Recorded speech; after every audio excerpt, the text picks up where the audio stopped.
हारिमुनि आथारिफोरखौ आं बाहागो लाफैनो थाखाय खावलायबाय लोगोसेबाव आं दिनै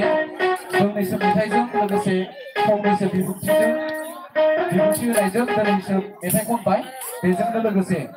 2024 मायथाइनि दा बैसागु बरायनाय हाबाफारि बेखिनियावनो बेखेवना होबाय होननानै आं फोसावनाय जाबाय गोजोन्थों थेंक इउ गोजोननाय थाबाय मानगोनां दिनैनि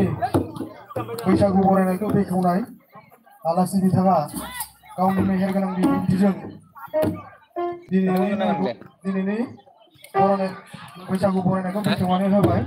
बिनि थाखाय आफादनि दारायनो बिथांनिसिम रोजा रोजा साबायखर बावनाय थाबाय जोंहा हाबाफारि बायदियै फैयै फैयै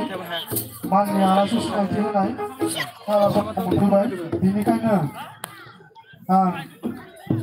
गेजेर जनाय दख'रा दुलाराय बर' फरायसा आफाद गेजेर जनाय दख'रा दुलाराय आइजो अनसाय आफाद गेजेर जनाय दख'रा खौसेथि बर' सुबुं आफादनि बानजायनायाव